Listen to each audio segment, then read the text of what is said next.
Hi all and welcome to the Truth, Honour and Integrity Show. My name's Thomas Williams and tonight we have returning guests on our show, and we welcome back guests that have been on previously, both on the Truth, Honour and Integrity and also the Cosmic Voice platform. And John Darash, Gerard and Carla Pell will be on from National Liberty Alliance Group. That'll be giving us an update on all things common law and hopefully a lot of progress that has been made by the group. We'll be back soon. Hi all and welcome to the Truth, Honour and Integrity Show. My name's Thomas Williams and tonight we have, I'm looking forward to this, we haven't had them on for a little while, is John Darash, Carla Pell and also Gerard from the National Liberty Alliance. Hi to you all.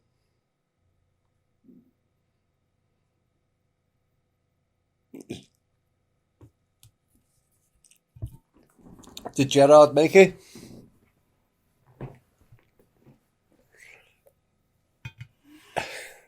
Right. So how are things going for National Liberty Alliance?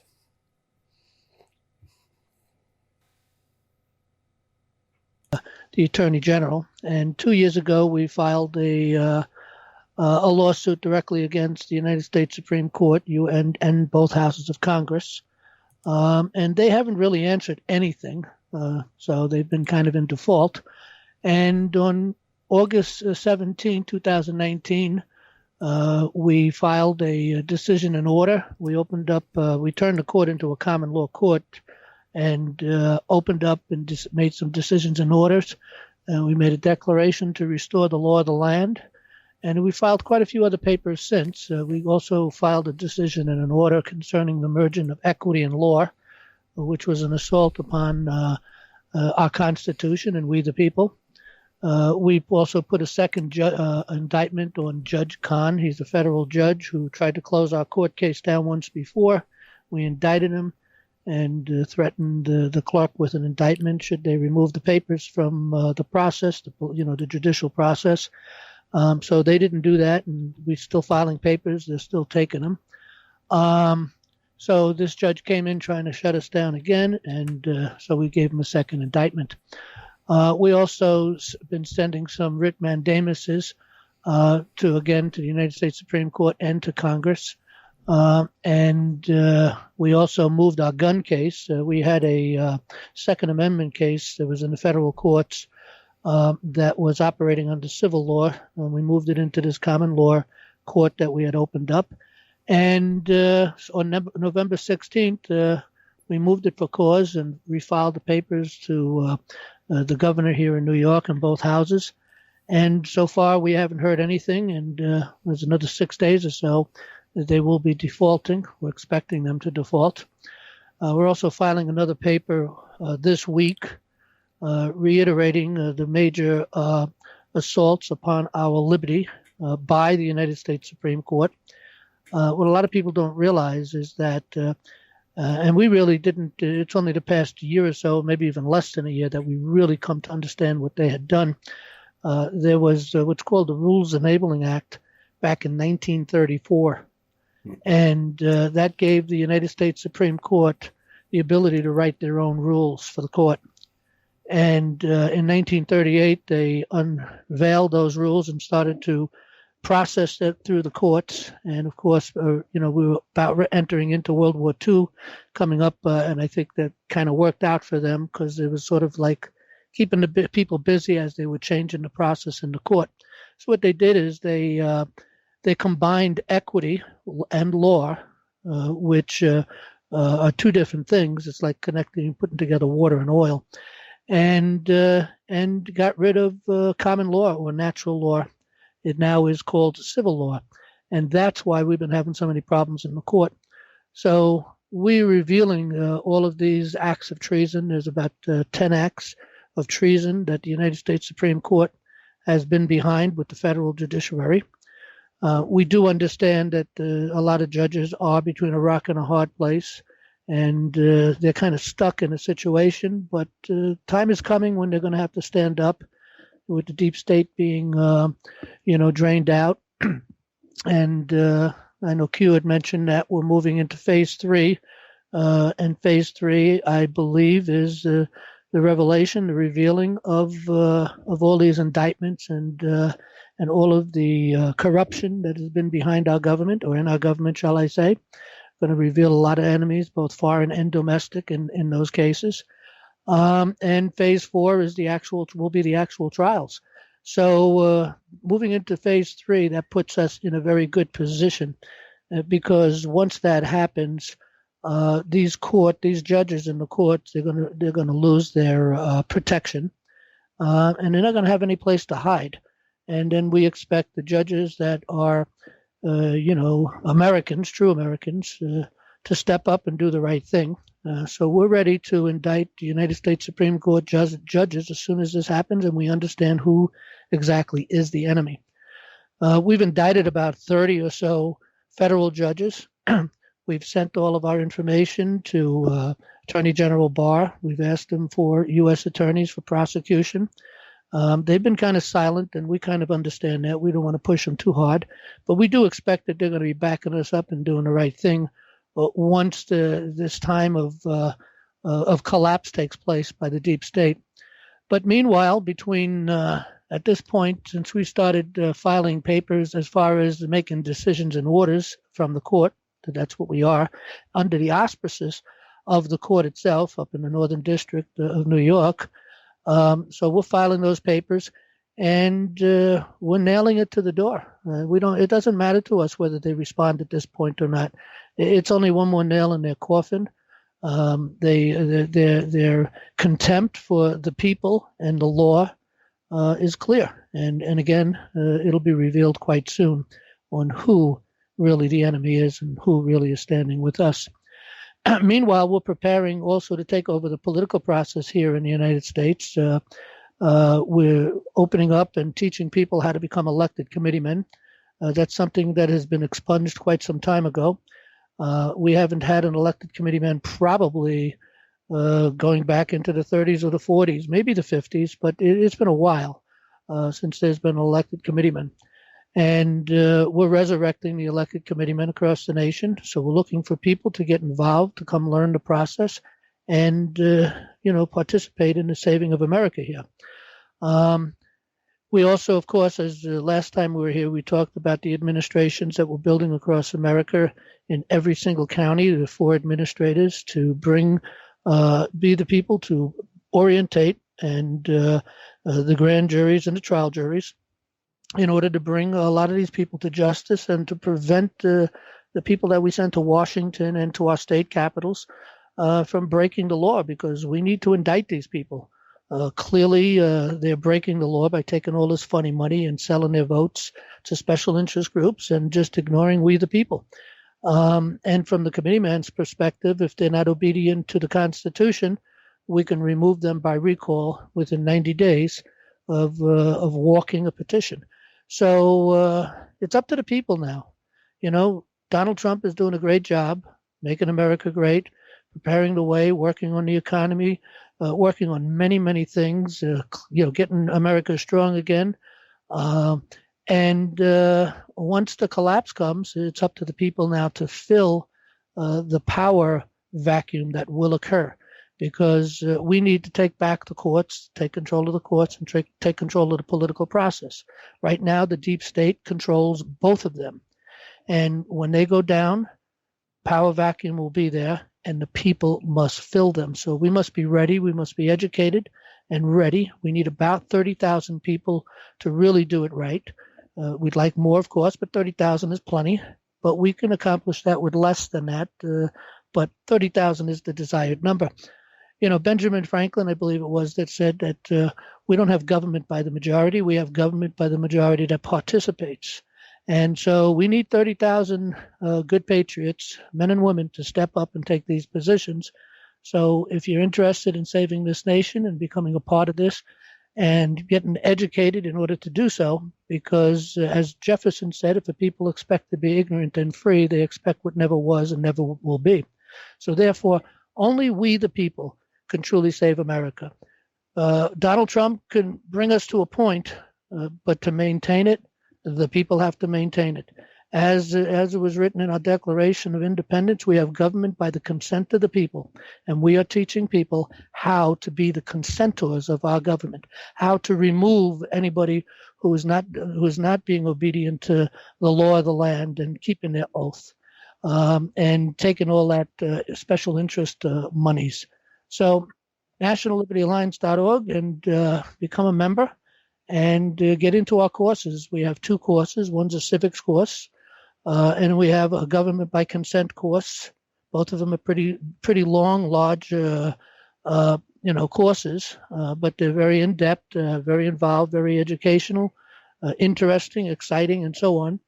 And once you get through those, we suggest that people take the consent of government course first, because we really need to be prepared to take these committeeman positions next year.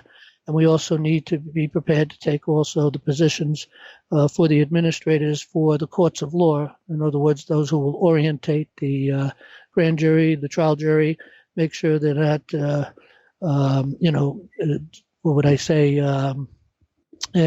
poisoned, okay, by the system that exists. So that's kind of where we're at right now at this point. But we do need the people now. We got about 8,000 people. We need, and of course, not all of them are active in the sense of taking positions. Right now, we need 15,000 people to take on a new job. It's the administration. We need 4 people for every county in America. So we have a lot of openings for that. It's a paid position. It's a career position. It's a rewarding position. You get to work with the juries. And also we need about 15,000 people to take the political side of things by filling in the committeemen. We need at least 5 people in every county. So there's a little over 3,000 counties, so it's about 15,000 people.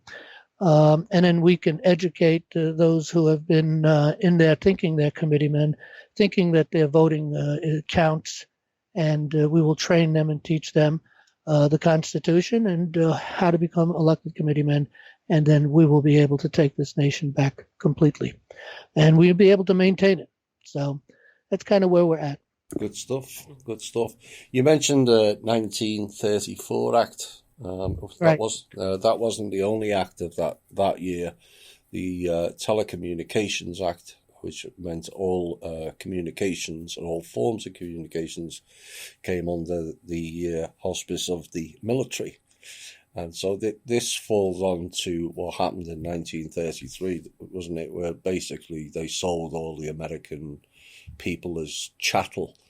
That's right. Yep. And carried on with their fun and games. And the beginning of that started with the Organic Act of 1871. That's when they started the construction of law, or statutory law, really, in order to incarcerate we the people. We've become really imprisoned in their statutory prisons, and it's been getting worse and worse. And thank God for President Trump being able to get into office and turning all this around and giving us, we the people, the opportunity now to take back control of our nation. Yes, we've been working closely with Trump on a number of items. Obviously, the economy being one of them, tax, and the FEMA issue, is to name but a few. You mentioned earlier about Mr. Barr. Is it not the case? General Barr, yep. Yeah, that John Durham is the one to approach, isn't he? Doesn't he have license, so to speak, for want of a better word, to open up a common law court? Well, yeah. Well, again, he's the primary mover of things, but of course, Barr is the orchestrator of that whole process. And we have been copying them, everything we've been doing for goodness, actually more than 3 years, because we started copying them, the president, and actually we probably started copying the attorney general back after Donald Trump became president. But we've been copying Donald Trump about 6 or 8 months before he became president. The people that were working with him out west, when he was running for election the first time around. And some of our people out in Oregon met up with him when we were working with the problems out there with the Bundys and the Hammonds and Lavoy Finnegan's assassination. And when they saw our paperwork, they seemed to have been interested in it. So they asked us to be kept abreast with what we're writing and doing. So we've been sending papers to them for a long time. Our papers are very, very educational. In our papers alone is a huge, huge education, because it lays the system out, the problems and everything, the way the law should be. What is true law? What's the difference between law and equity? A lot of things are explained in there. And it also is quite clear to see how it is that these people have taken over our nation, through first of all, by covering up the 13th Amendment, the original 13th Amendment, and then coming up with the 14th Amendment, which changed our rights, our unalienable rights to civil rights, and then the 16th Amendment, which enslaved the American people with an income tax and also permitted the tax on property. And the 17th Amendment, which removed the powers and the authority of the state, took away their sovereignty by removing their right to suffrage in the Senate and making senators elected by the people and no longer elected by the state legislators. So the states no longer have that will or authority. It used to be when a senator went to Washington, he or she was there to do the will of the state legislators. And now there is no more connection to that. So there is no will of the state no more. So they've lost their sovereignty through the 17th Amendment. And we need to overturn all this. It's very easy to overturn it. It's not, first of all, it's null and void anyway, because it's repugnant to the Constitution. The original 13th Amendment, which prevented bar attorneys from taking office, and that was the major problem they had back in 1819. A lot of our founding fathers were still alive back in those days, and they were trying to infiltrate our country and through our Congress and also our state legislators to destroy our law and bring us under statutes, under same type of problem and situation they created in Britain or England. And so that was the 13th Amendment, was for that purpose, to prevent that from happening. And then we have the American Bar Association and many other organizations connected with the American Bar Associations that are training and teaching people, particularly lawyers, but telling everybody that common law has been abrogated, that it's been merged together with equity, which is an impossibility because common law has nothing to do with statutes and codes and regulations or any of those things. That's all for elected individuals, appointed bureaucrats, maybe people just really employed by our governments. And so that's what all that is for. There's 57 titles, and it's for them. Title I, I believe, is for Congress. It controls Congress, what they can do, what they can't do. I think it's Title III that controls the president, and he has to stay within the law of what he can do and what he can't do. Of course, the Constitution is the beginning of the vestment of power, but we gave our legislators the power and the authority to write the necessary sort of regulations, codes, and statutes in order to control all of the government agencies and the people therein, sort of like, policies and procedures that a corporation would run. But these hold a bigger penalty should they break certain parts of these rules or regulations or codes.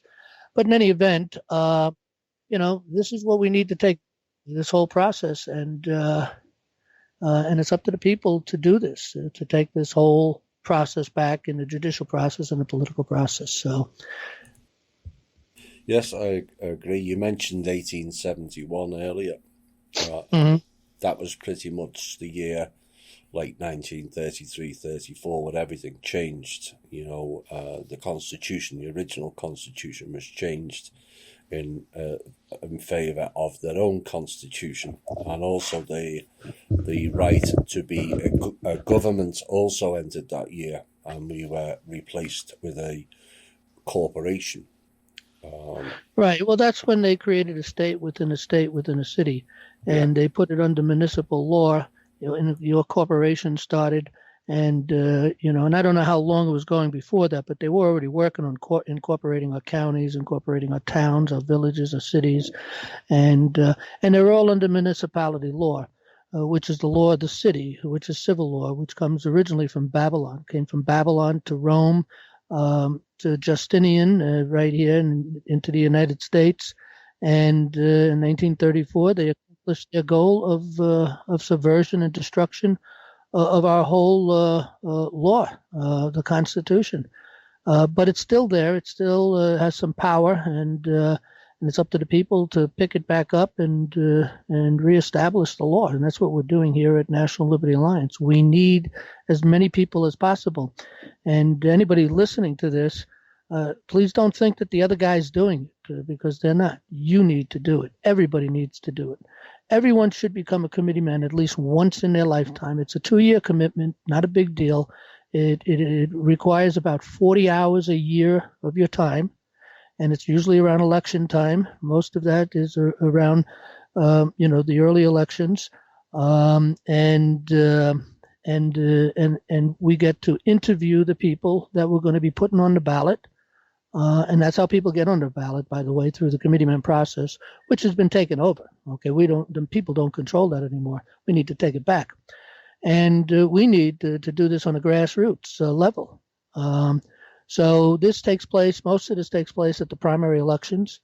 So the big job is really interviewing people that want to run for office in the election districts that you're affected by within your town and county. And this should be a job that everybody would love to do, to quiz them. If these people don't know the Constitution, we need to ask them questions on the Constitution. And if they don't know the Constitution, then we need to tell them, hey, go get an education, go to National Liberty Alliance, take the government by consent course, and then come back. And when you can answer these questions, we'll put you on the ballot. But they need to understand the Constitution. And obviously, if we're going to quiz them on the Constitution, obviously we need to know the Constitution. So we need to take these courses. That's how we need to prepare for it now.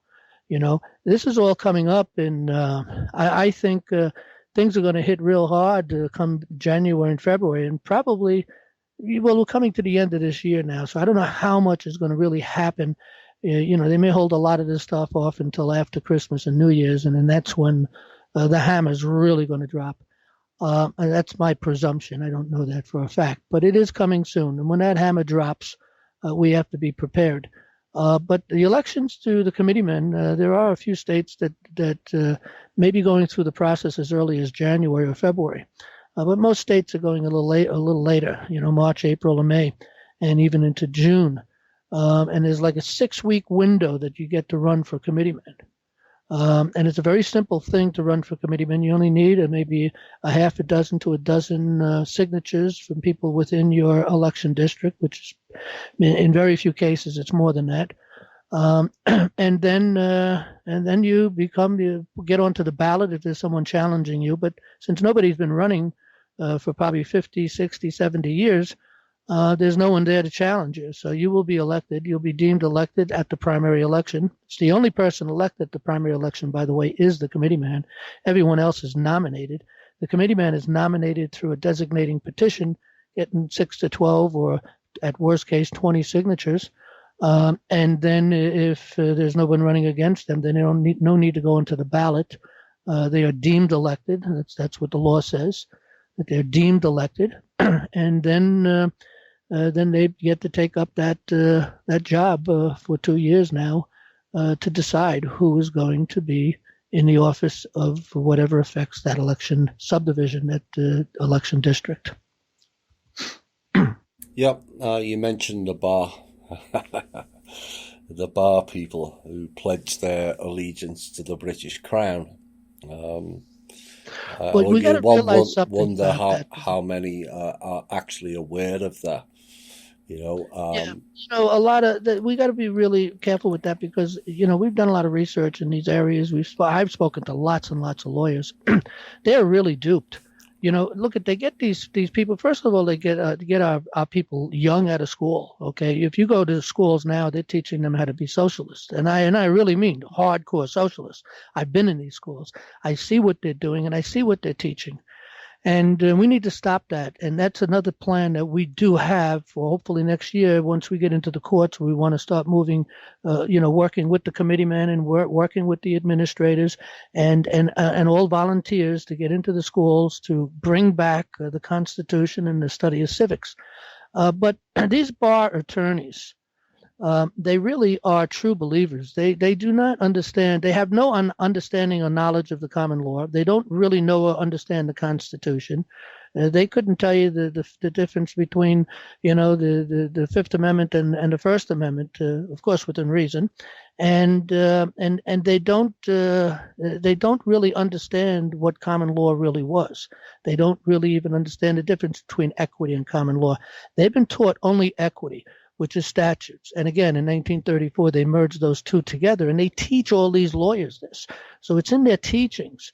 But they are enemies of the people, and they do need to be removed from government. Any bar attorney needs to be removed from government, or at least to give up their bar allegiance, shall I say, and take a course in the Constitution. Again, we can't put these people on the ballot and send them to Washington or to our state capitals, or even be leaders in our towns, townships, and cities and villages, unless they know the Constitution. But again, if we don't know the Constitution, how can we expect them to know it? They all raise their hands, including the sheriffs, and they swear to defend and support the Constitution. That's an oath they take, but they have no clue what the Constitution is. So they really are lying, and a lot of them don't realize it. When we approach sheriffs with problems and talk to them, they go to talk to the county attorney and get their understanding of the law from them, and they don't know the law at all. All they know is equity, statutes, codes, regulations, and they think that could be applied towards the people, and it can't. We're under the law itself, period. And the key point to the law, only one thing you need to know in the law, and that is do no harm. You do harm to someone, you've broken the law. Do no harm to no one, you have not broken the law. It doesn't get any more difficult than that. Yeah. Do you think that you mentioned about some of them are politicians who are also bar lawyers? My understanding is it's somewhere between 70 and 80% that are in Congress. That would have to be. Yeah, it is a very high percentage, and there are over 80,000 lawyers working in Washington, D.C. as we speak. 80,000 lawyers. Every time you turn around and get involved with anything, there are lawyers there nibbling at the whole thing and seeing how they can distort it and make it benefit whatever it is, the purposes that they want to make it benefit. And that is the problem. Whenever you deal with any kind of a bureaucrat, elected or appointed, or even just someone who's just employed, whenever you're dealing with one of them and you kind of challenge them, next thing you know, they're talking through a filter. You're talking to a lawyer. And of course, often they'll call the local police, and within the building, it's supposed to be the sheriff really that controls this, but sometimes it isn't. And they'll come real quick to wherever you're at and intimidate you, stand behind you, and do all these crazy things to really intimidate us. But again, we have to change these things. The United States Supreme Court has ruled on a couple of occasions that silence when you have a duty to speak is fraud. And anybody who's elected, when asked the question, has a duty to speak and not call their filters, the lawyers, to come speak on their behalf, because we're not addressing our government anymore, our elected officials, when we're talking to the lawyers. They're not supposed to be talking to us through and with lawyers, but that's what they do. And we need to stop this. And one other thing about the committeemen I wanted to make a note of, the committeemen have the power and the authority, and we're going to teach and enforce this across this nation. They have the power and the authority to require to open the opening of the box for the hand counting of ballots. It doesn't take that long because it's all broken up into election districts. Each election district doesn't have any more than 400 or so families. maybe 400 in each party is the maximum, 800 members, and so 800 potential, 800 families.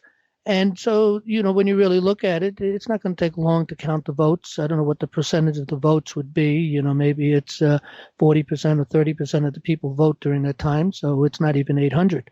So it's not that many ballots to count. But when you have something electronic counting the votes, that's counting the votes in secret. And anybody can alter and change that very easily. And there's no control over that at all. So the voting of the counts, they could do all their counting electronically as much as they want, but we need that paper ballot, and we need to count that ballot and by hand, and they need to be certified. There's a process that's been laid out originally that stood up until about 1912, somewhere around there, 13, 14, when in New York at least, the whole law changed and was turned upside down, and it was multiplied by maybe 6 or 8 fold. I mean, that's how much statutes they put in here in New York, just in the turn of 1 year there, and they hid a lot of things in the election. That's when they hid the committeeman, and eventually they concealed the committeeman, and then they created a person who thinks they've been elected a committeeman, and they're not. They're really controlled people, but the committeemen need to count the vote. That's the other thing. So their big job is interviewing people, putting them on the ballots, and then being there at least at the end of the election day for the counting of the votes. That's their job. So it's a very rewarding job. You don't get paid for it, but it's something we all have a duty to do. So at least one time in your life, it's a 2-year service. That's how long the period is that you fill that elected position. But everyone should do that at least once in their lifetime. Yes, you mentioned about 40% who vote in an election, unless you're in Florida or Ohio. Then it goes up to 140%, and this is, technology can help. It's a convenience, but can also hinder. And yes, we need control of to retain both. Until we can clean the system out, then the paper ballot has. Even after we clean the system out, we got to continue the counting of the votes, the hand counting of the votes. We don't really even need the electronic system. No. The reporting system worked well. It's not a big deal. Reports are certified from each election district, and it moves from one place to another. You got so many election districts, it comes together in the town, then into the county, into the state, and then into the federal level if there's a federal elections going on. And so it's a very simple job, really. If it takes the people who are being paid to do this, during the election time, if it takes them 3 or 4 hours of work, well, it takes them 3 or 4 hours of work to work those numbers out and to move them up the line accurately. But there is a watcher, and that person is paid. I found out that they pay them about $300 for just a 1 day to be a watcher during the election. But there's a watcher there. And of course, there are people from both parties involved there, so on and so forth. The committeemen are party members, of course, but they shouldn't be into the politics, just the political process. And those people, they should be there to bear witness of the counting of the vote. They don't necessarily get to count the vote, but they can require the vote to be counted and bear witness of it, and it should be certified at that point at the election district by a hand count. There's no other way to get around it, because any other way it can be fudged. Yeah, given who has control of all the electronics, and considering that these very same people who control the electronics are trying to do a coup on Mr. Trump, as we've been warning them for the past a few years now. Now it's becoming obvious. Has any? I think the last time you were speaking to various police forces. Has any development been made with? Yeah, we were communicating with the sheriffs. We were sending them memorandums by fax, and many other people elected in elected positions. We had 10 fax machines running 24/7, and we're faxing 1 and 2 page memorandums to educate the sheriffs and a lot of people in elected positions. But we were doing a big focus on the sheriffs. We did do a major mailing of information to all of the sheriffs. There were 3,000 plus sheriffs in the United States. Um, but what we found is a lot of the sheriffs, they don't understand this. And here is the unfortunate thing, and this is not only for the sheriffs, it's for the people too. We've been trained, brainwashed. We've been trained to brainwash that you don't have the ability to go into a courtroom, for instance. You got to go hire a lawyer if you have a legal problem. If you have a religious crisis or concern, they train us to go find a priest or a rabbi or someone, a pastor or someone. But the truth is that we need to go direct. We're going to go to God. We go to the Bible, go directly to God. And if you're going to go into court, no one knows your case better than you. You need to be able to get into that court. And it shouldn't be a complex process. And a court of law is not a complex process. It's really all about the facts. Okay. And that's what drives ultimately the courts. But people have been trained, for instance, to understand the law, the political process, the judicial process, that it's too complicated for them. But nothing could be further from the truth. We here at National Liberty Alliance are teaching people the simplicity of these things. It's really simple, and this course will teach you it. And we're writing a book, and at some point you can purchase the book, and it'll be laid out in such a way that you can find things very quickly. You can find things that'll help you in court, how to even file a paper for court. We're going to teach everything. And what the difference between law and equity is, and how a court of law actually operates. And it's really quite simple. And also, we should not be paying for justice. They're charging us money every time if we open up a court case for a lawsuit. They charge us here in New York, it's $310. In the federal level, it's $400. On the appellate level, in the federal level, they want $500. We should not be paying for this. Even the Supreme Court has ruled in past times that this is free. Justice is free. It should not be charged upon. You go back to the Magna Carta, and it says in the Magna Carta, justice is free to all men. So it shouldn't cost us this kind of money. You get just as much justice as you can afford, they say. But even if you have $1 million, if you're up against the establishment, you're not going to win anyway, so you don't get any justice. But we the people need to take this back. I go back to Jefferson. If a people expect to be ignorant and free, they expect what never was and never will be. You cannot have liberty. You cannot have your heritage. You cannot have control of your government, consent of government, unless you are reasonably educated with a proper education. That's what Jefferson spoke about, a proper education.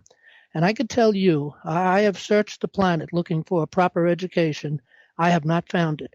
We created a proper education at National Liberty Alliance.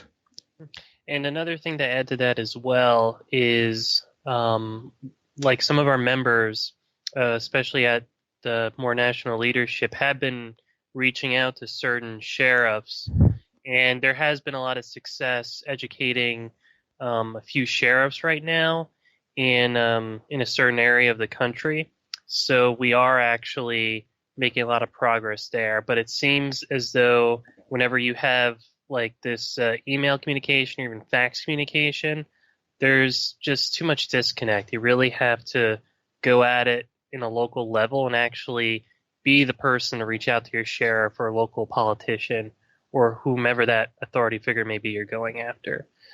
So we are seeing a little bit more success getting to certain people when we take that approach and teaching them, as opposed to sending out a lot of this information. Isn't it the case, John, currently that maybe this comes into equity, that all the courts are run for profit and they're all getting a cut out of it, including the high priest and high priestess who sit in the judge's chair? Well, absolutely. They all get this mostly in their retirement packages. They get these huge, unbelievable retirement packages. They get these, sometimes they get these bonuses. For instance, and this is something we're addressing to the United States Supreme Court right now, because this is an act of treason. They have permitted the Federal Reserve to act as if it's a federal agency and has some reserve, which is untrue, and they know it's not true. And they've written a very special law for them, USC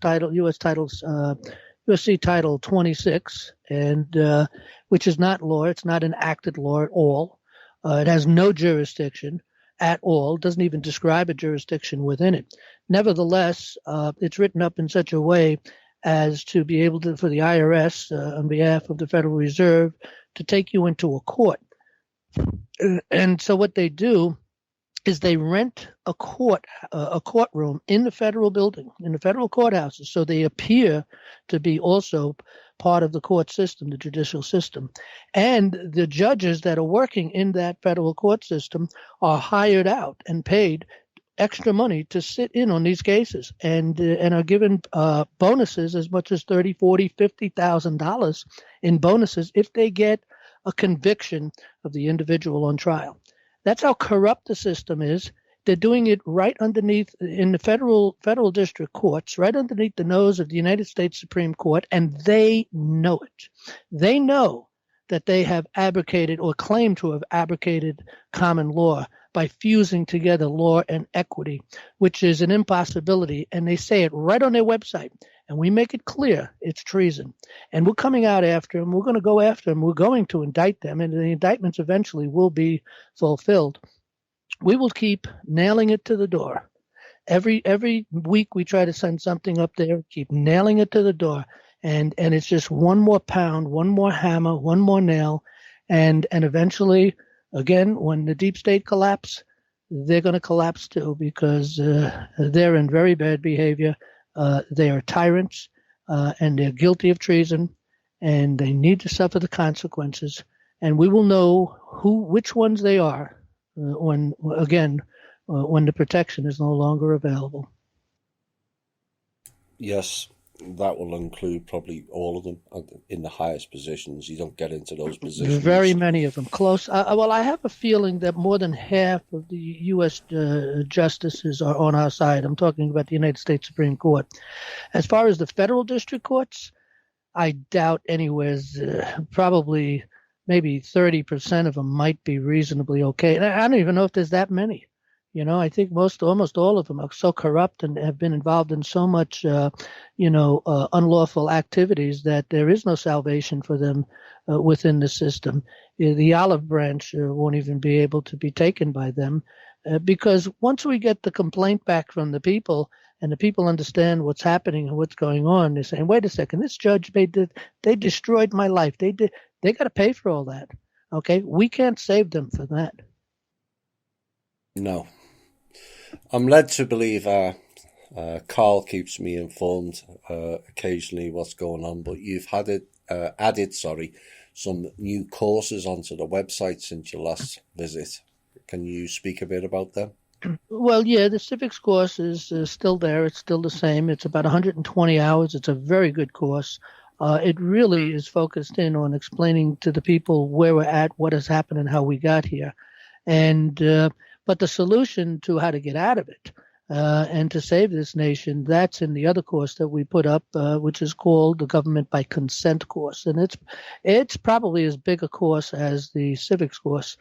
And we did have a constitutional course, but it was a kind of a weak course. We put it together quite quickly. But now in this course, it's a more in-depth, very, very in-depth study of the Constitution. But there is a lot in our history and what our heritage is about, and what law is and what equity is, and how the courts work as far as the judicial process works, and a lot of things leading up until you get into the Constitution itself. And the Constitution is going to be, it's the largest chapter. We're working on that right now. It's chapter 7. So we got the first 6 chapters up. Chapter 7, we got, a lot of it is completed. We're just trying to finish up, the tail ends of it. In a couple places we're still researching to make sure we get some good sources on our conclusions. But Chapter 8, I think we have probably 13 or 14 chapters. Pretty much all the chapters after Chapter 7 is almost completed. We just got to go up and clean that up. So I've been hoping that before this month is out, I was hoping to have had it done by now, but we have so many papers going out, so much writing, so much things we're doing, and we need more help. We don't have enough help, doing the day-to-day affairs. So anybody who wants to come and volunteer with that, we have all kinds of things that need to be done.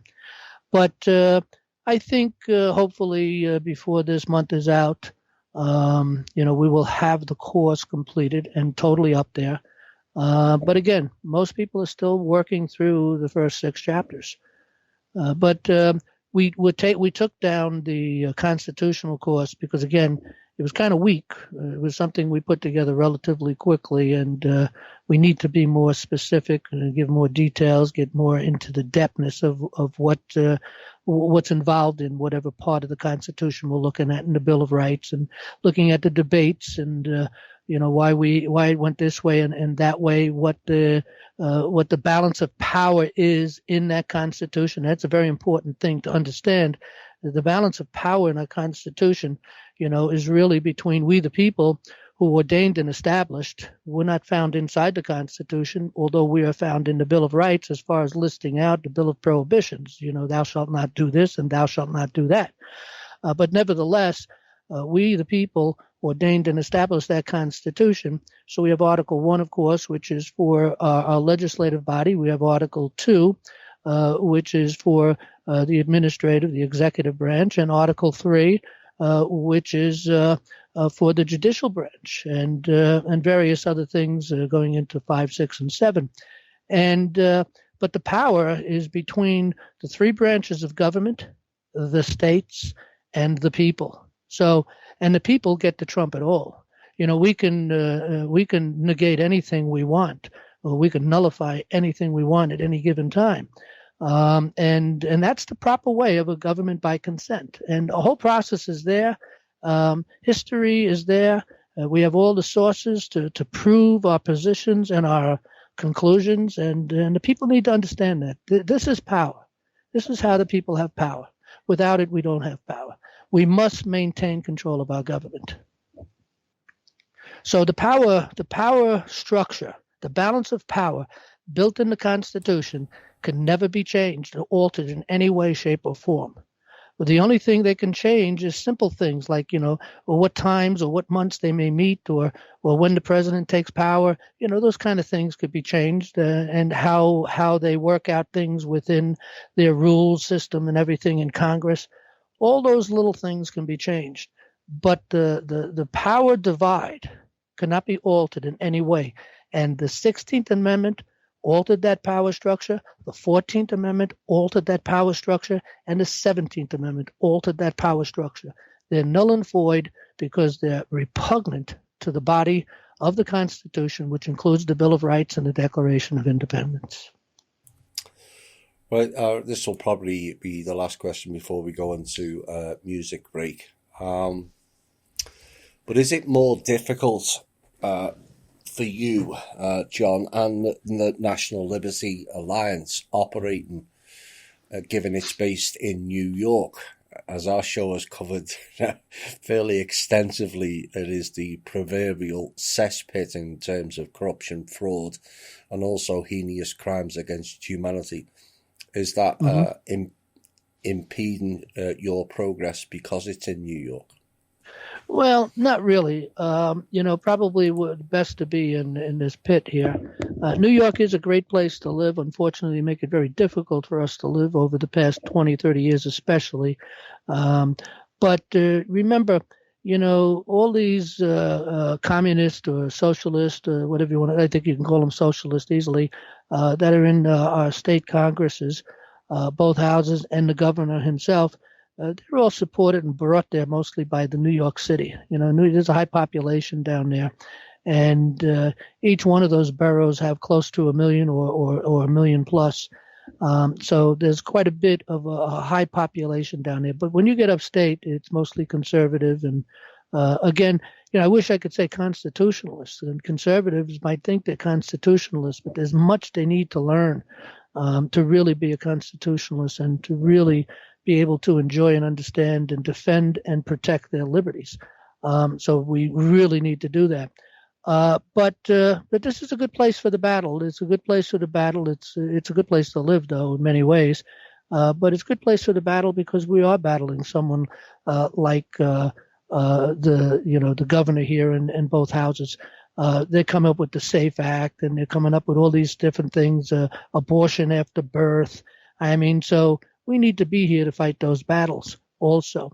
But also remember, liberty was born in this part of the world, Pennsylvania and New York and Virginia. But the northeastern part was a big part, particularly New York and Pennsylvania and Jersey was a big part of the birth of liberty. What better place to be than to relight the lamp of liberty, but here also in the same area? Yes, I agree. It's become difficult. New York, obviously there's lots of people. You have lots of very good members, including Carl from New York, but the depth of the fraud and corruption in that place stinks to high heaven across the whole country and kind of impacts the whole country. But remember one thing, New York gave us Donald J. Trump. Yeah. And he came from the heart of New York City. Me too. I was born and raised in the Bronx. So. Yeah, it's just that. Will it have? How can I put it? Given there's a large volume of multi-billionaires in that region, does that make your role more difficult? Mm-hmm. On if you're going after a certain governor or a certain senator or a certain judge, given the amount of corruption and funds available in that city, well, I does that make it say, difficult? I could say we've been met with very little resistance. I know they'd love to shut us down. They did send. I've been personally visited by the FBI on 3 occasions, and also the Treasury Department paid me a visit. And then they left, and we haven't heard hide or tail of them.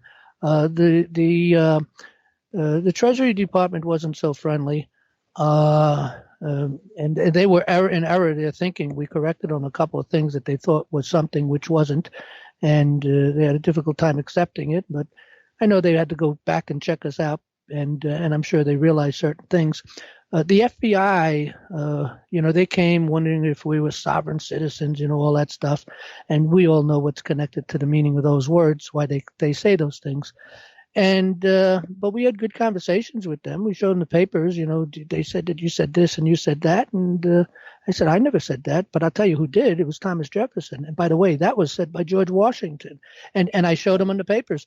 And we've had good long conversations, and they were really educated by it. And they all left on the 3 occasions, left saying that we don't find a problem here. Keep up the work, and c'est la vie. So they stopped sending the FBI. The FBI generally, and most of the FBI agents, they're all good people, and they're trying to do what they got to do. It's the upper tier that's the problem, and the corruption is there. All these FBI agents, we know who sent them out here. The judges sent them out here because they don't like what we're doing. But now we think we got some fear set in them, and that's where we're supposed to be. When the people fear the government, we have tyranny, and when the government fears the people, we have liberty. And I think we're moving that pretty good here. So we're not being. I haven't experienced any really bad attacks at all, really. Again, they tried to assault us by using the FBI and the Treasury Department, but that didn't work out. We're very much on the law. We're very careful in what we say and positions we hold to make sure we can support it with good sources that built this nation. Yeah, it's echoing what we said in our shows, the lack of knowledge in all departments, whether it's the FBI, the CIA, the government, the senators or the Treasury. Kind of intrigued as to why the Treasury would get involved, but then the Treasury is kind of run by the same people that run the NYPD, which is Citadel and Vice, which operated for them on behalf of Hillary Clinton, who seems to run an awful lot in New York, as we know. Mm-hmm. And this is part of the problem, but the lack of knowledge on all levels is frightening in this country. And essentially we have to start again from the basics.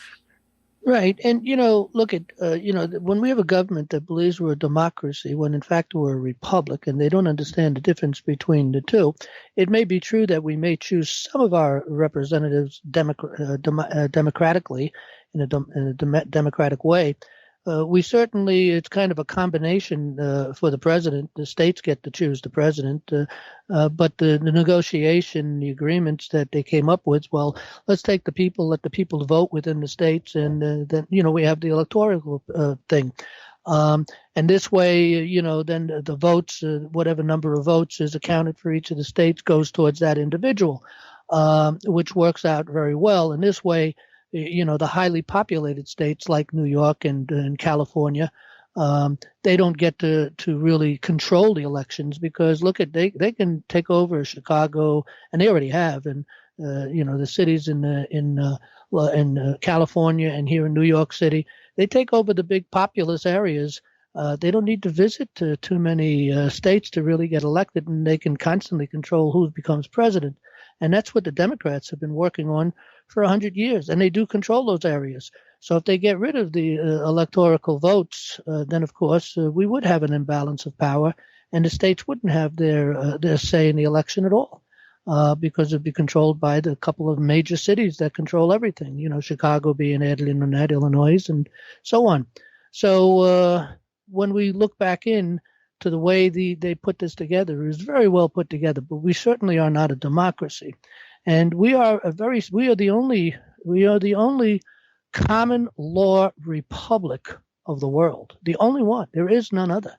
And people need to understand how powerful that is and what that really means. The authority that we, the people, have is given to us by God. We received it directly by God through the Declaration of Independence, which is a covenant with God.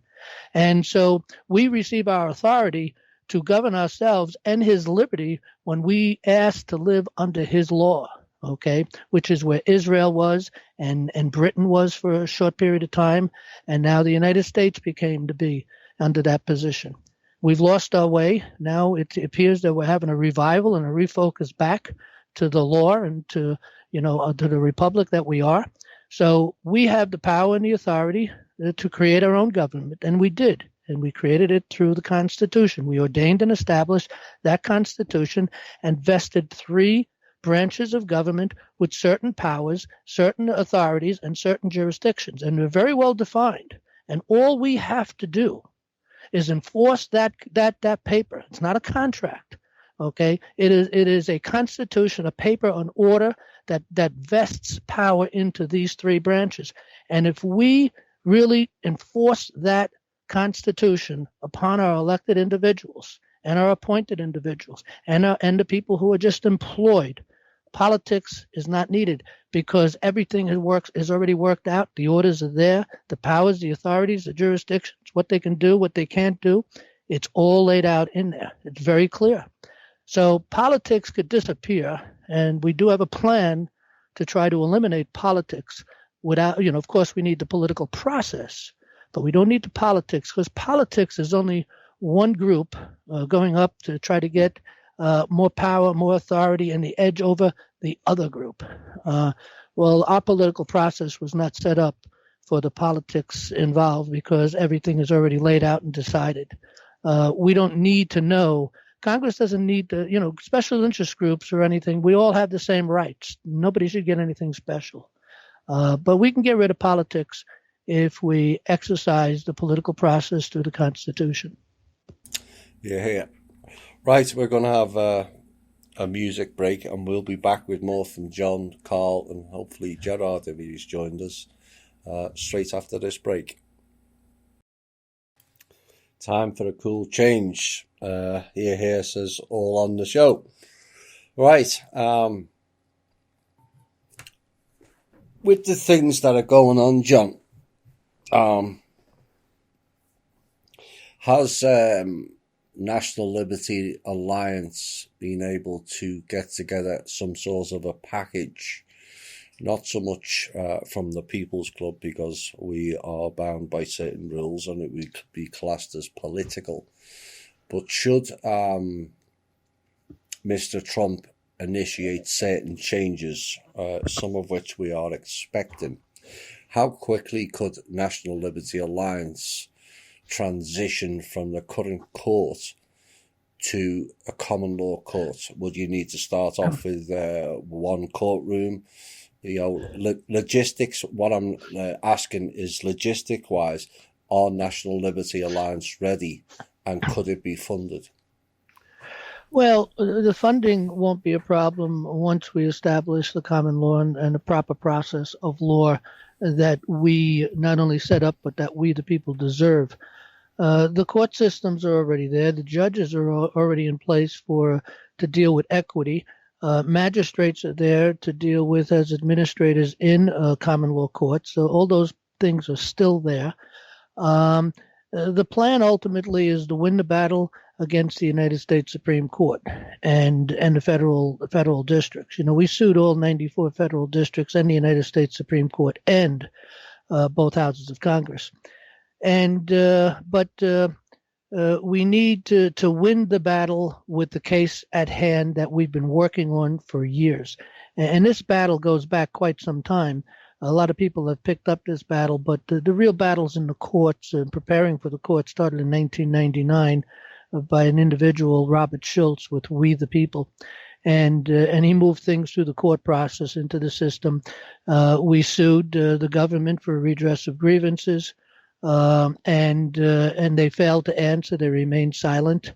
We've had a couple of events out there in Washington, D.C. that was covered by C-SPAN that laid out the problems of government. They were supposed to show up. They said that they would, representatives both from the administration back in those days, which was Bush at that point in time, and also representatives from the courts and the legislatures, but they never showed up, and we went on without them. And then we went through the lawsuit. Then we went through the what was it? The third. Goodness, why did I forget that? Continental Congress. Okay, we elected representatives across the nation. I ran an election booth to a district out of one of the offices I had here in Poughkeepsie, New York, and there were others. And we elected our representatives to attend the Continental Congress. We came up with the paper of freedom. I forget exactly what we called that name of that, but I think it was the Articles of Freedom, something like that. We served them on government. They've ignored us there. We then picked up things here with National Liberty Alliance. We picked up the torch and we started filing papers and serving memorandums and informations to government and also writ mandamuses, which is orders to the court, to the government, to the president, to everyone. And this, of course, we started this before Trump.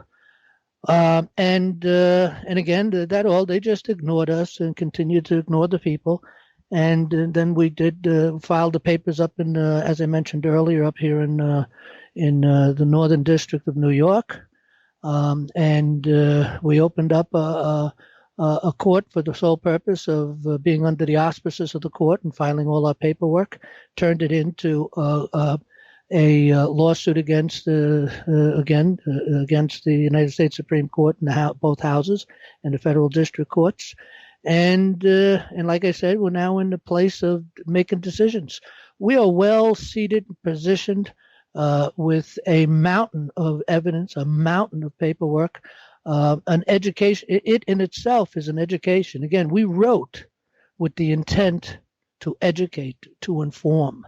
Not just to lay out our grievances, but we did it in a way that really stays true to our common law. It's very exciting and interesting, empowering. Reading our papers is empowering. I promise anyone who reads our papers, just read one of our papers and you will come away feeling empowered. We have lots and lots and lots of footnotes for the purpose of educating. We explain and express our meanings, our understanding of what it is that we are saying. We make it clear on the paper. No double talk. There's no loopholes or nothing. It's the pure facts of what the law is. So we're well positioned for everything. We've got over 1,000 people ready to take the administrative process. Well, like I said, we need about 15,000. It's really up to the people come to get educated and take these positions. And again, they're paid positions, highly paid positions, rewarding positions, positions of a power, and has the opportunity to help repair our republic. And so once we take the federal district, once we win in this federal court, the state courts, we will produce lay out a writ mandamus coming down from the federal courts to all state courts to honor and obey, and we will list it out what they have to do. We will take our positions for administrators in every state court within every county in the United States, with the exceptions of some places where there's not many people. A lot of those places would be like in Alaska, and I'm sure some high up in New England areas, and even out west, there's certain areas where, you have very few people living in them. So they go to the counties nearby. So we got about 3,134 counties in America. I think probably 3,000 counties probably have a state court within them. We will take our seat there, and we will then orientate the juries, the grand juries, the trial juries, make sure they're free and independent juries, and they understand the job, and they take the vow to come with a sense of honor, justice, and mercy, and the oath that they'll receive from the judge. And that's the only thing the judge gets involved with. He leaves he's done. We don't even need him anymore. We only need the magistrate to administrate and exercise the authority of the court. An administrator, which is magistrates, they write down very carefully the will of the jury, and after writing it down and confirming it, they put a seal to it, a signature, and executes it through the sheriff, and it gets executed. And that's the process of law. And the people are the ones that run that whole thing. No political animals involved.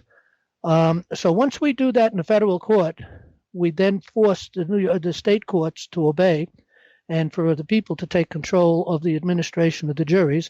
And so every 4 people in every county will be sitting within the courts themselves. There'll be a place for them to work out of and administrate their processes, their judicial processes, which is the courts of law.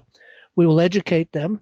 The 2 courses we have is the beginning of that education. We're writing a handbook, and we will always be here for further education and to answer things that they can't figure out that are new or whatever. But people eventually, as they become educated, they'll become researchers, some of them themselves, and they'll work out a lot of their problems, and they'll share it with us, and we'll share it with the rest of the people. And it'll be a continual thing for the people. So we will take back the state courts rather quickly.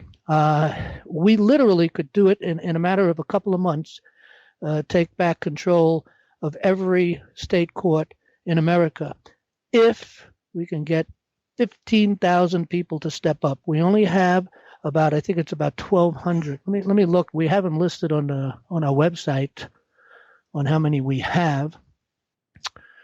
We have a total of 1,135 grand jury administrators right now. We need 15,000. So how fast can we do it? If the people want to get this done and people take these positions, step up and take these positions, get trained now, and in a couple of months you could be trained to be able to take these positions, and other people could be trained as they're working and learning. We'll all be on the job training, and we can literally do it in a matter of a few months. Good to hear. Do you think somewhere along the line an executive order from Mr. Trump would be beneficial, whereby it shuts down completely the bar court system and initiates common law? No, I don't think that he'd be able to do that, but we the people can. We can easily do that through mandamuses. We can make the order. Remember, people look at freedom and liberty. First of all, you have to understand liberty and what true liberty is. In order to be free, we first have to think free. And once we start thinking free, we have to act free. And once we start acting free, then we'll truly be free. And so we need to really exercise our true authority.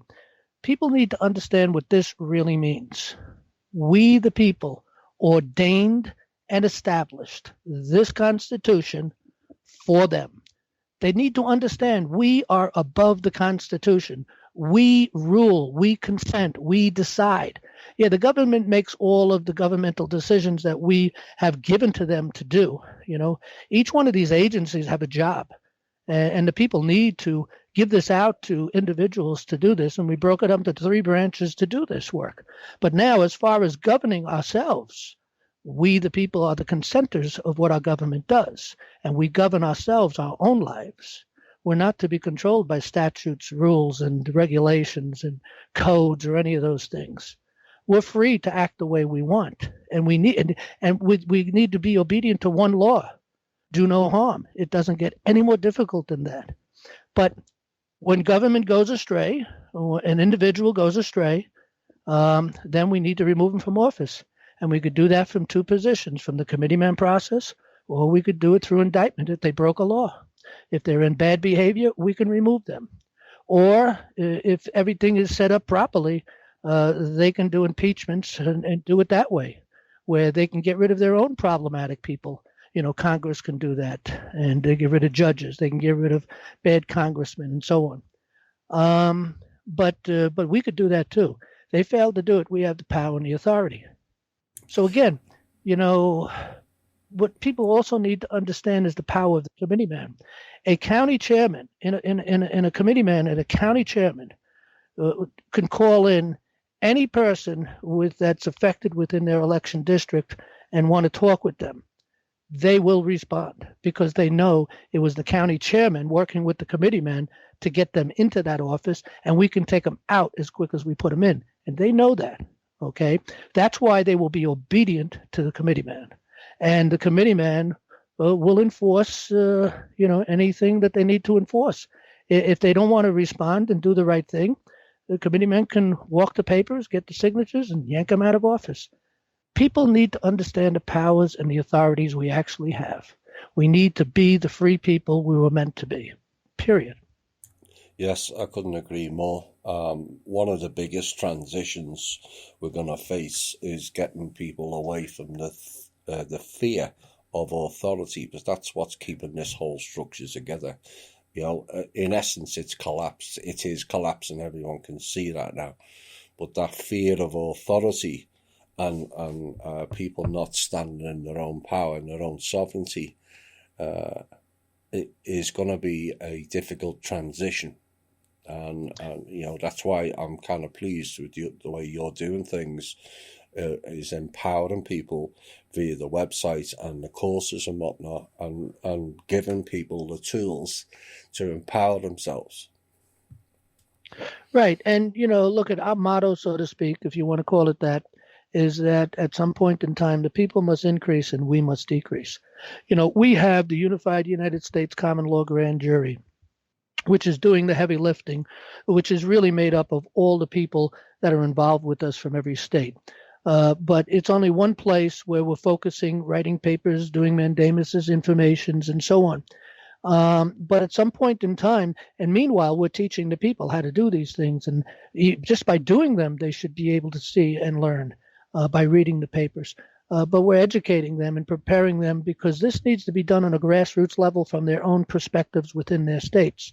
We need to have a true grassroots control, and we do that through the committeeman process and through the judicial process of the administrators and the people that come to be a jurist, whether it's a grand jury or a trial jury, respond to that call, especially then. And that's how we take control of all this, and that's how we can be empowered by all this. But we have to pick up, we have to get a new state of mind. We have to really empower ourselves by thinking free. And that's where it all starts. And remember, as I think, I'm pretty sure it was, I got to look this up because I say this all the time. I'm pretty sure it was Franklin. But we don't have government by majority. We have government by the majority of those who participate. We only need a few good people. Only need a few good people.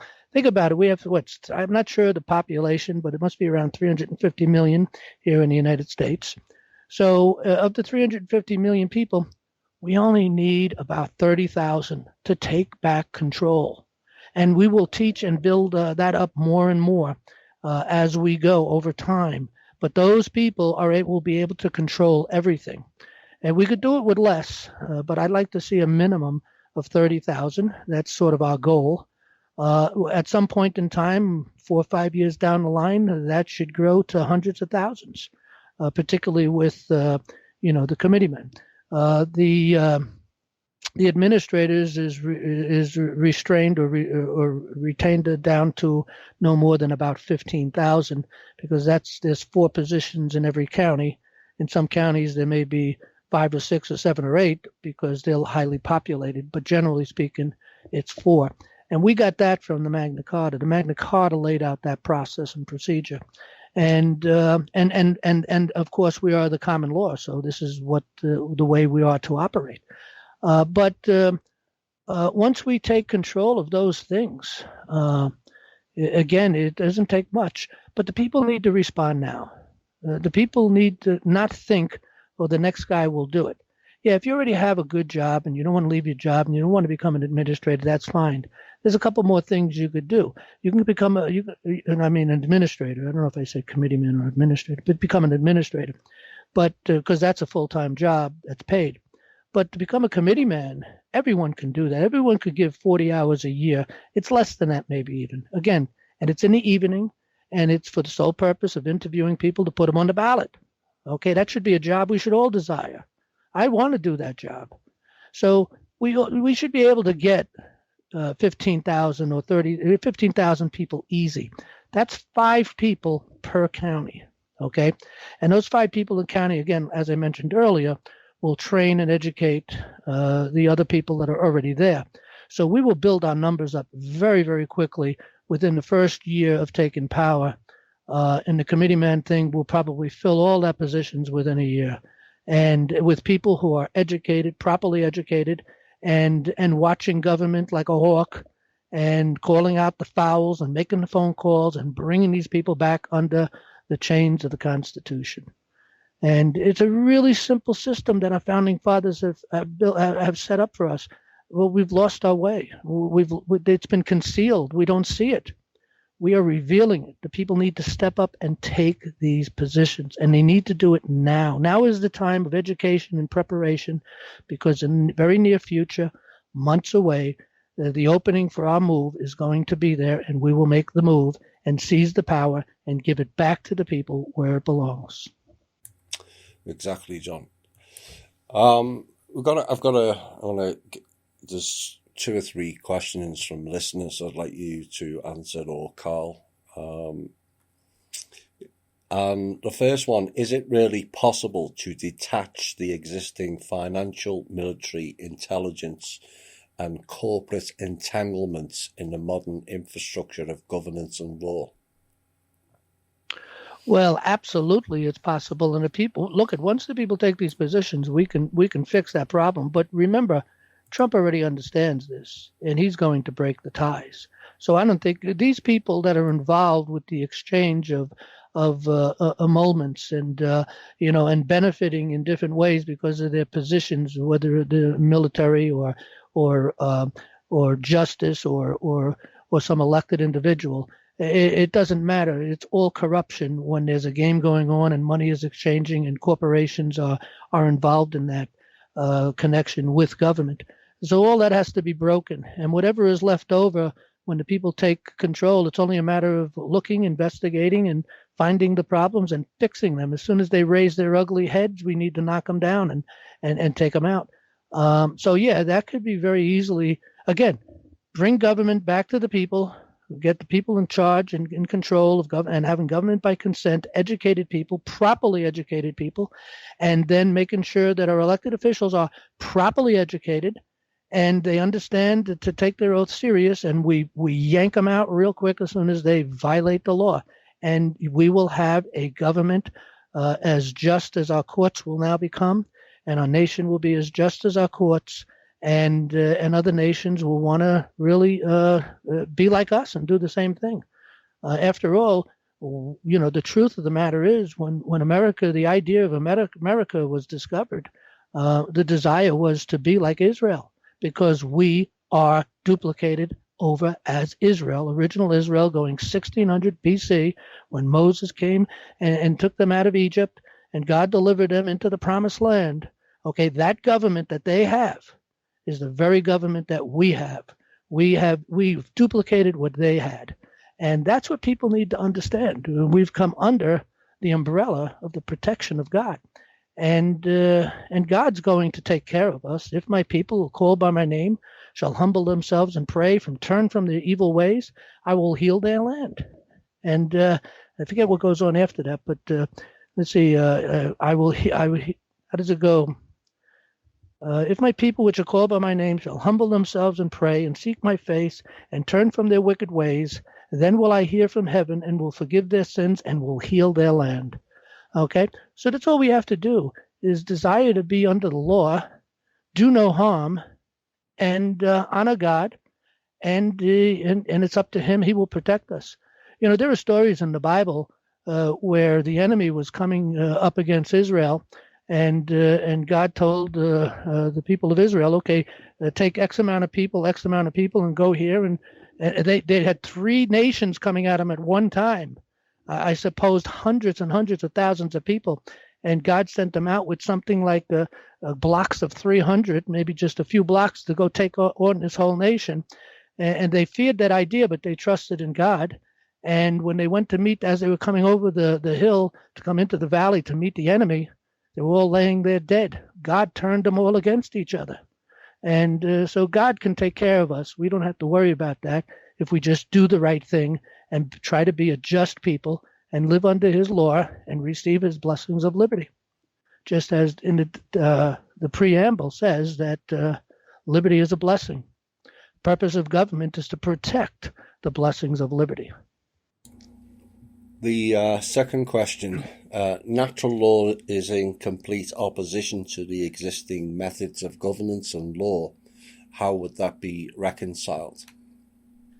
Well, I don't see any conflict between equity and law. Equity has its place and law has its place. So if they're talking about, let's take federal law, we have 57 codes. Each one of those codes has a jurisdiction. As I mentioned, I believe, let me see, I may have a note on this. Yeah, I do. Okay. Title I is general provisions. Okay. This is for the operation of government. It has nothing to do with people. Okay. It has to do with the people who are elected, appointed, or employed. Okay. By an agency here, an agency there.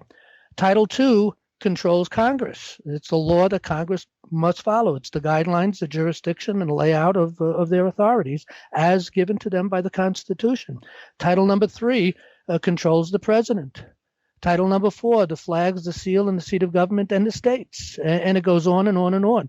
Title number 7 controls agriculture. It gets into the commercial activities. We gave them the power and the authority to do these things, and they need to write statutes and law to govern the commercial business, to govern the government itself, the different agencies, and each agency is unique in its own. Okay, so it must work itself out underneath them. Title 34 deals with the Navy.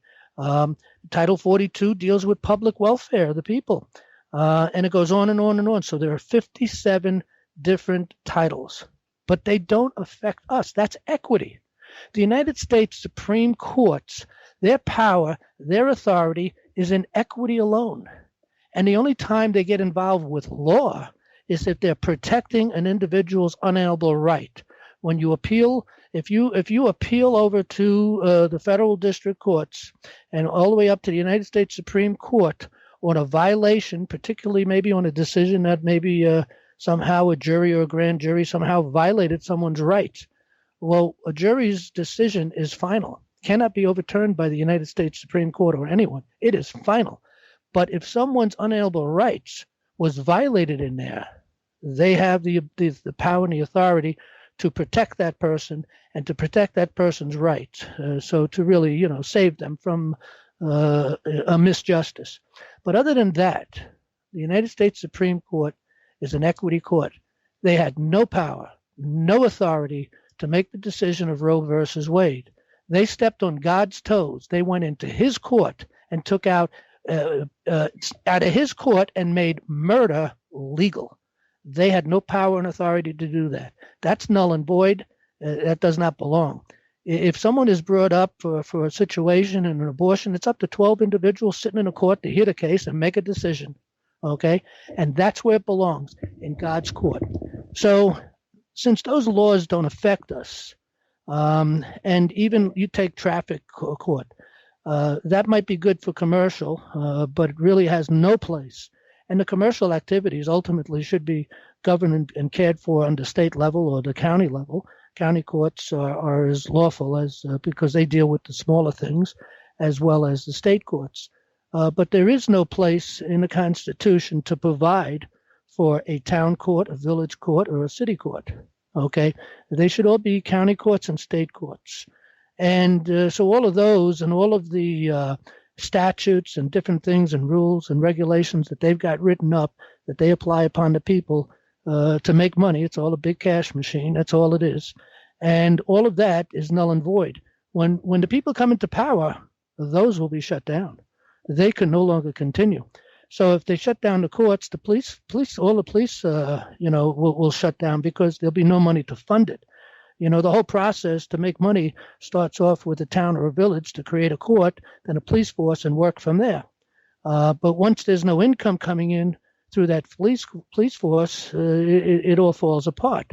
And then it brings it right back to the sheriff and his deputies. Okay, and the sheriff and the deputies and the Second Amendment will deal with any problem that we have to worry about.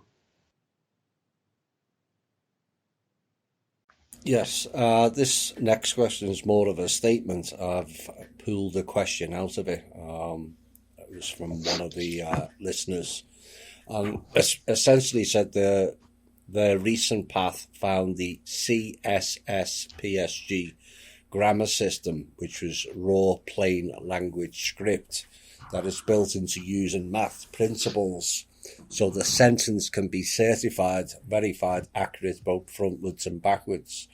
And in terms of the change in any country or legal jurisdiction, personal kinship, or the contracts we make with our own mind, consent is important and agreement is important. If anyone should know about the postal system and its implications, would it be an organisation such as yours? And I suppose the question that basically comes out of where it's quite a long piece is, can syntax change the current laws, and is there a need for it? Well, I absolutely not, from my very strong opinion. We looked into that kind of a situation years ago, the syntax, and we found no merit in it. Look at natural law is governed by self-evident truths. That's what natural law is governed by. We don't need anything else to add or to it in any way. But we the people, really have one job, and that is when we go into a court as a jury, that is, to sit down and listen very carefully to the truth. And, any good investigator will tell you that all they do is talk to people and they get answers, and they talk to this one and talk to that one. They find the contradictions. They go back and drill on the contradictions and they focus on that. And that's what happens in a court. They will figure out, 12 people will be able to sit down and discuss and figure out who the guilty party is and how guilty they may be, what the intent was. They can figure all that out just by examining the facts. There's nothing special more beyond that. But common law is governed by ultimately the rules of common law. Okay, which again is truths, unalienable truths that are not unalienable, but truths that cannot be denied. Okay, for instance, water cannot run uphill. Who's going to deny that? Here's a common law maxim right here. You're innocent until proven guilty. That's a common law maxim. That comes from the common law. Who can argue with that idea? You are innocent until proven guilty. In order for there to be a crime, there must be an injured party. Who can argue with that? That's a maxim. For every injury, there must be a remedy. That's a common law maxim. You can find common law maxims just by investigating the facts and what's going on, and they will rise up out of the argument, out of the debate, okay, within the courtroom. It'll rise right up, the truth. And that's how common law works.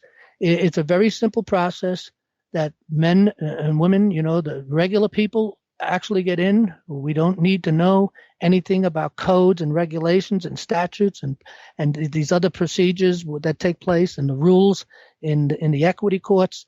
That all belongs to them, okay? And they do need lawyers, not bar lawyers, but they need lawyers. We got to get rid of the bar lawyers. And there are lawyers out there that were not trained by the bar, by the way. I was surprised to find that out. But they do need lawyers to run through those statutes and exercise those codes and represent the president or the opposition or the Congress, or to really interpret the law to the plain people who are in these public positions. So that's needed, but it doesn't affect us. It doesn't affect we the people. It doesn't apply to us. The United States Supreme Court has ruled this over many, many times. That these statutes, I mean, that's for the bureaucrat. It's not for the people. We're under God's law, and the law we're under is a very simple law: do no harm. It gets no more difficult than that. And when a person violates another individual, harms another individual, the idea in common law is to restore the injured party. So the person who did the injury has to restore that injured party. Usually we calculate that in money, because how else are you going to fix things? God laid out a lot of principles. You steal a man's ox, you got to give him back 3, So he's laid out these principles, and we just have to follow those principles. They're obviously logical and obvious. But common law isn't about putting people in jail. It's about restoring the injured party and also the party who injured the injured party. There are 2 groups in a court that need to be restored, both the one violated and the violator. We need to restore that person back into society, bring them to a point of repentance if possible. And it'll work, of course, a lot better than throwing them in a jail cell, letting them sit there and not even restoring the individual that they injured, and there's no relationship between the two, so that there potentially can be a repentance and feeling bad about what they've done to another person. You see, the laws of the city is upside down and destructive. The laws of God will benefit, and that's the law of the land. That's what we have, equity and law. If you go into Black's Law and research the jurisdictions and the laws, you will find that there are 51 jurisdictions. 50 of those jurisdictions are statutory. 1 is natural law. And they're all called statutes, codes, regulations, and things of that nature. Even though they have the name or the form of law, they are not, it's called positive law, but it's not natural law. And it's different. It doesn't affect the people. Okay, now, of course, most of those laws in Black's Law in the different jurisdictions are applied by different governments, and it does affect the people there. But we're different than the rest of the world. We're the only ones that are under this kind of a system, that we're under natural law, ultimately, a constitution that we, the people, ourselves wrote under the authority of God through his blessings, via the Declaration of Independence. Yeah, personally, going back to the syntax, I see that mode of operation and wording as complicating and also unwielding as the current legalese system. And the propensity of people at times is to go in things and make them far more complex and complicated than is necessary. I'm for all making things simpler. We have to go back to basics, and you cannot get any more simpler than the 4 or 5 basic rules or laws of natural or common law, plus the golden rule. That's it. It's Yeah, all in the heart. It's yeah, obvious unto all men. Anybody who denies the truths, you know, anybody who denies truth, okay, is either the enemy, or they're just so self-deceived. It's very, very rare, but generally they're the enemy. Only the enemy will deny the idea of an individual being innocent until proven guilty. I mean, look what the Democrats are doing in Congress right now. They're not even giving the president the opportunity to face his accusers. Okay, that's another common law principle. Okay, the right to face your accuser, the right of due process. This is all common law. Our Constitution is nothing but a construction of common law principles. That's what it is. And especially our Bill of Rights makes it very obvious. Okay, Declaration of Independence lays it out clearly and defines it clear as a bell, that we're under nature's God, and under his law, and we're receiving his liberties for that. And the Constitution is clear. Our government has been created in order to protect, okay, the blessings of liberty. Just reading the preamble. Listen to the preamble. I know you've heard it many times, but just listen to it with the idea of looking for common law principles. It's filled with common law principles, nothing but common law principles. We, the people of the United States, in order to form a more perfect union at the time, they were a confederacy, and it wasn't very perfect at all. They didn't have a good cohesive working. They had to create something. So in order to form a more perfect union of the states, establish justice, ensure domestic tranquility, provide for the common defense, promote the general welfare, and secure the blessings of liberty to ourselves and our posterity, we do ordain and establish this Constitution for the United States of America. Now, there are 7 principles in here in that preamble. And whenever government performs any duty, whether it's legislative duty, administrative duty, or judicial duty, they must be upholding and fulfilling one of those 7 principles that we laid out right there in the preamble, which is the beginning of our Constitution. And everything in here, okay, really ends up is controlled and put together under maxims, truths that cannot be denied or argued. Okay, when you look at the way it's structured and put together, it's so obvious. And again, remember, we got this idea from Israel, 1600 BC. Jefferson went to learn Hebrew when he was a very young age, because he wanted to research and understand how that government worked when he was looking for governments. He spoke quite a few. He spoke and wrote in quite a few languages. And I'm not sure exactly how many, but it was quite a few. And Hebrew was one of them, because he wanted to really understand the structure of law that they had. And he was very interested in that, because the Germanic tribes of the north that came down and protected and assisted and became part of Britain back, 300-400 AD, roughly at that time period. And that's where he started to get a lot of stuff from those people, looking back into their common law heritage, which was in Britain. And he discovered that they had a structure and a belief system and a government that was duplicating Israel. They may have been some of the lost tribes of Israel that we hear about. But that interested him so much to learn the language, to study in Hebrew the 5 books of the Bible, the first 5 books, and to see the structure of government that was set up, and we are created under those ideas.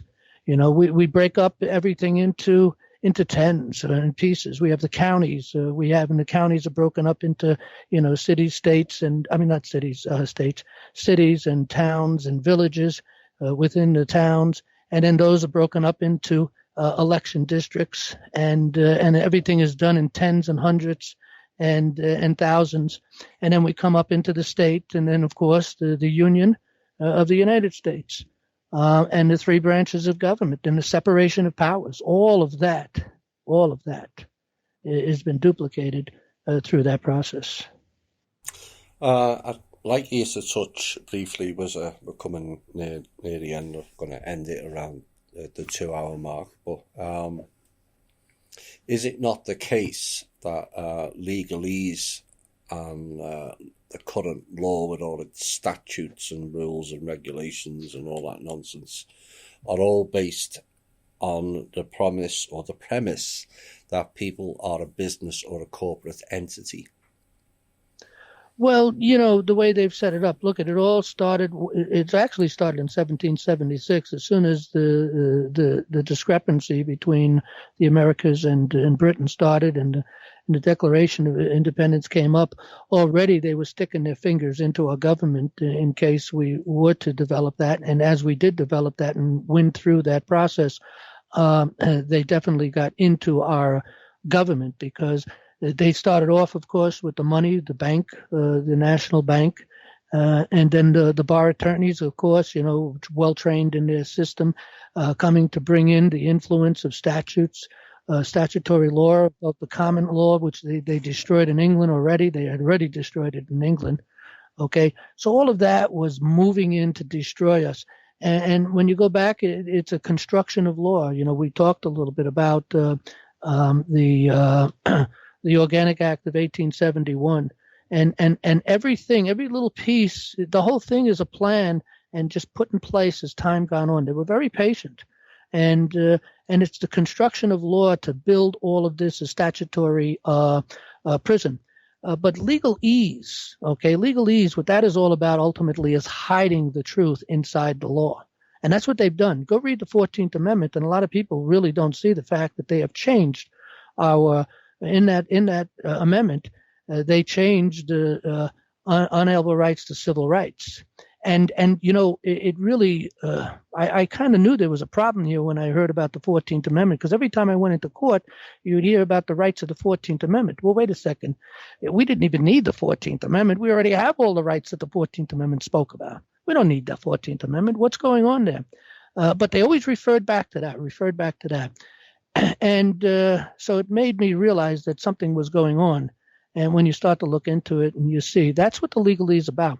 When you get rid of the connection between municipal law, which controls the people, municipality law, the law of the city, or you can call it Roman law, you can call it Babylonian law, you can call it civil law, you can call it Justinian law. It's all the same. But when you get back to that, and the legalese that's in there, it's all to hide the truth and to put all of these traps or loopholes and everything in here.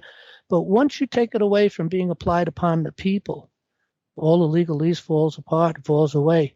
And when government does its duty to control the commercial processes and the law of the sea and maintain all of that properly, it's just legalese isn't going to be there. There's no benefit for it. But there can be no partnership with corporations and government. Corporatism is Nazism or communism. They're all one and the same, and it's all about the corporatism and ownership of everything by the government and ultimately by a few people, the oligarchy behind the government, ultimately, the people are the true elite, so to speak. And it's all about that. We need to unincorporate all of our states, our counties, our cities, our towns, our village. That whole process has got to be dismantled. And it can only be dismantled. Trump can't do that. But you know who can do that? We, the people, can do that. Through the committeeman process, we can enforce and require Congress to go do something about this and get rid of the bad stuff and bring on the right stuff. We can require them to do it, or we'll yank them out of office. We'll recall them. And again, breaking the law, the grand jury can indict and pull them out of office immediately. So there's the power of the people. We need the people to come up, step up, become educated, get a proper education, and take on the authority that they need to take on for yourself and for your posterity. And do not think the other guy is doing it. It's your job, nobody else's. Just think of you. You need to get out there and become educated and get involved. Yes. I'd like to bring Carl in, and then I'm going to ask you the same question, John. I don't know whether Gerard is on the call at all. No, I guess something must have come up. I did speak with him before the call. He said he'd be here, but he was working at the time, and I don't know. No worries. Yeah.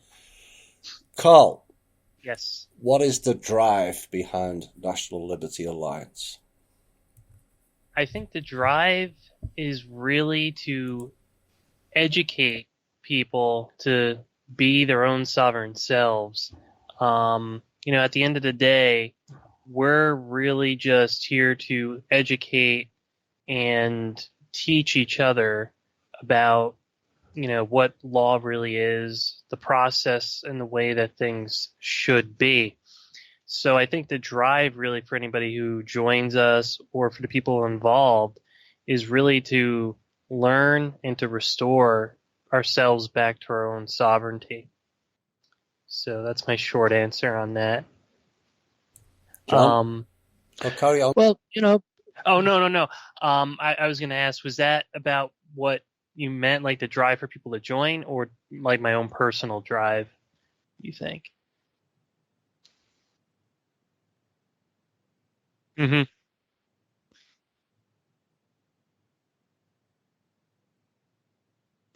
Okay, yeah, so my own personal drive then is really to just create a better world than the one I came in, in terms of just the different opportunities that we have to thrive, in a world where there really isn't an easy choice to eat good food, to be healthy, to, be in a place where you don't need to worry about going to jail for 20 years because maybe you did something which is like, smoking or drinking or doing something stupid, and now your life is ruined because you were young and stupid where you're in that position.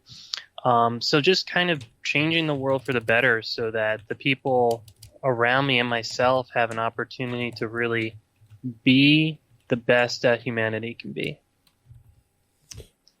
Good stuff. John?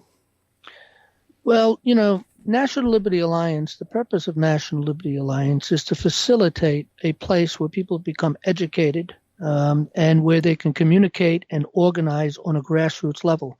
And we've been doing that since we started. That is our main focus. And we teach people the truth and our heritage, and that is the key. And we must come to that and develop a sense of honor, justice, and mercy as we work together to do these things. We try to drill this into the people's minds. As a matter of fact, anybody who becomes a committee man through us, or through the process that we teach, and we hope that they teach that the same way and send them to us to learn this stuff, but they drill into the people, not only the people of the committee men, but also the administrators, that they must come and operate with a sense of honor, justice, and mercy. So at the end of the day, we'll get that which is right. But we're here to empower the people on the grassroots level. We will hold the control of the torch and continue the focus of going after the enemies, both foreign and domestic, particularly, of course, in our government, federal government particularly, to go after those people, those enemies, foreign and domestic, as we teach the people to be able to do the things that they need to do from their grassroots level. But at some point in time, when the people are mature enough to be able to walk, mature educational wise, mature enough to be able to walk, and with a sense of honor, justice, and mercy, and to patrol themselves and make sure they stay on that path as they exercise the things of common law in their own grassroots level, then again, as I mentioned earlier, National Liberty Alliance must decrease as the people increases. And then at some point, when the people finally come to a judicial maturity and a political maturity, which that can only come through knowledge. Once they come to that point, then we will be here as advisors. We will be here as educators for the people coming into the system as people leave the system. We will make sure that people are properly educated to take these positions and to be able to decide who our people are that are going to govern us when they want to get onto a ticket to become elected somewhere, and that to make sure that the people in the courts understand that they are free and independent and must act that way, and also, again, with a sense of honor, justice, and mercy. Right. Thanks very much, John and Carl, for your time for coming on and giving us an update. And hopefully it will encourage some of our members and listeners on a wider field to get involved. It is up to you, at the end of the day. John's and Carl and Gerard have built the platform, but it's up to you to build the rest of the house, so to speak, and it does affect your life far more than you realise. Lots of energy gets wasted on fruitless and pointless exercises. This is a valid one that's going to fulfil our future and your and teach our children's. children. Yep. Amen. This is what it's all about. You can't just sit there complaining that things are not going the right way and not participate. Be the change. And as John said many times earlier, you can't just wait for somebody else to do it. That's how we ended up in this situation to begin with. We allowed others to dictate, run, and rule our lives. If you want to be sovereign and free, you have to put some energy and effort into rolling that back and then spreading out the empowerment on our own role in society, not their role in society. Their role has never worked for us. John, final thing, some details of where people can find you before we wrap it up. Well, yeah, come to nationallibertyalliance.org. Read our front page, and right on our front page, there is the plan, the National Liberty Alliance's plan. Let me get to the front page and it's like a button. It's the first red button. Right. It says the NLA plan, and that's a plan in a nutshell. That should be the first thing people should read, probably, because it's 23 pages. I tried to do something short, but it's not possible. But, this becomes an education in itself. But when you get through this, you will understand exactly what we're doing with a good idea of what we're doing and understand the power structures that we're going to take back. But read through that document and read through our front page, watch the videos on that front page. And I'm sure anybody that's coming looking to do something to save this nation, when they get through that front page, they're going to say, this is the place I need to be.